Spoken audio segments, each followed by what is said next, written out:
In this video, I want to demonstrate the basic use of markers. So we're working on this figure here that we analyzed from our front view image, and we're going to color her. I also added in the face and hair. So note how the scale of it is much different from what we learned, of course, with the larger image, but all the rules apply when you're putting it into this illustration.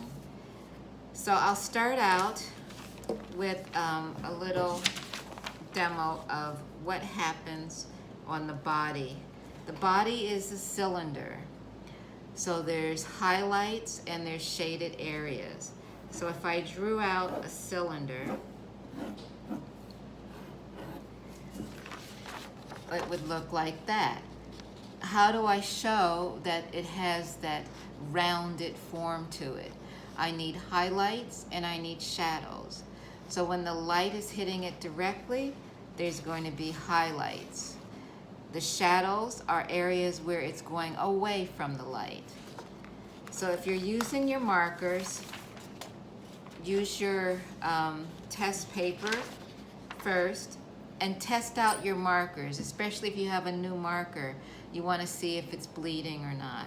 So test it out and see. Now what I'm doing is I'm starting my cylinder in long strokes, almost like a paintbrush. Long strokes. I'm using the point of the marker to get closer, and here's where you'll see if it bleeds or not. And if it bleeds on your test, you know you can't go too close to the area.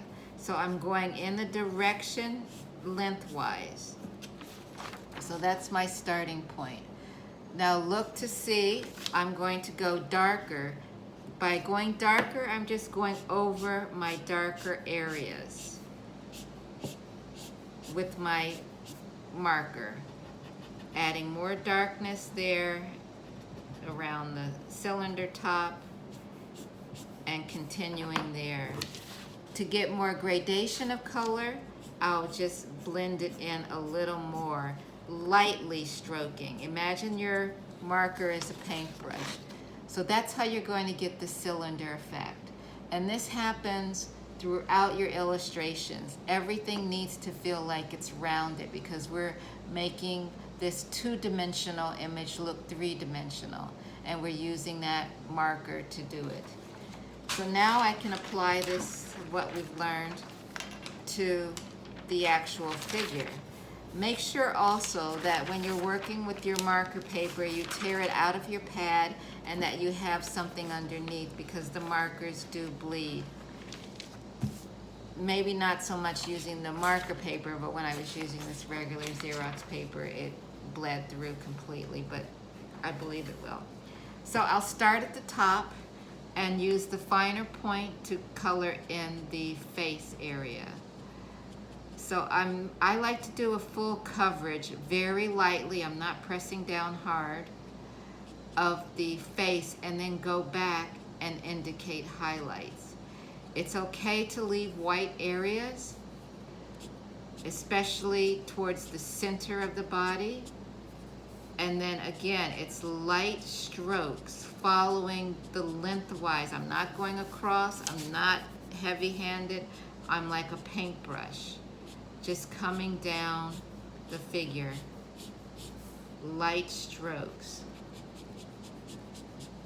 Depending on, again, if it's a newer marker, it'll blend really easily, but it'll also bleed very easily. So you have to make sure that you've tested so that you can stay inside the lines if it's a very watery marker. So I've worked some color down, again, thinking of my cylinder, lighter in the center, getting a little heavier as I go down. It's okay to leave white, working my way down, using the point to get closer to my outline. Thinking about leaving white in the center. Random, it's not planned where the same areas are the same on both sides. So I've just first added a layer of color. I need to smooth it out now. So I'm starting back at the face. Some of the areas that get shadowed, I like to do around the hairline, darker. Around the eyes, darker. One side of the nose, the ears, under the mouth, the lower part of the chin, under the chin area on the neck. Working one side, I'm saying my light source is coming from this direction. I like to indicate the shoulder blade, bust line, around my garment, smoothing out the streaks as I go. Areas I need darker now, I'm pressing down hard, smoothing out. It's okay if the white isn't left completely, but now you're building through the pressure of your marker. The elbow, the arm, this side a little darker, the fingers, darken there. Then coming down the leg, around the bathing suit, this leg being a little darker because the light will come from this one. So I'm emphasizing more color on this side. The knee, I want that to be an area coming down to the foot. Then, not the same shading. I'm not going to do the same areas as I did on this side. I want to vary it. So I'm going to leave a little more white on this side. And then I want to still highlight areas that show that this is a leg that has curves and shadows and movement. Less on this side. This arm, I want to shadow around the bathing suit. I want to shadow at the elbow and there. So that's how I would approach using the marker for the skin. Now the area for the bathing suit, I have this style line here, so I don't want to, and I'm going to make it black so that you can see what one would do with working with black.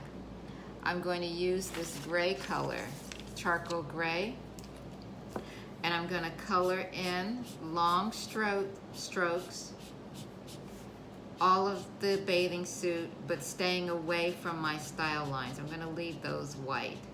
So I'm coming down. Maybe the bust area, I'm going to also, I drew in that line, so I'm going to leave that white there. Coming around in that area, the side. So all of those areas leaving white. That's the start of black. Then I'll take my black and I'll do the shading areas. So that's going to be more here, there, coming around here, and here. That's what I would do for the black. Could also take a little bit of my color pencil and blend that in if I wanted less of the white area.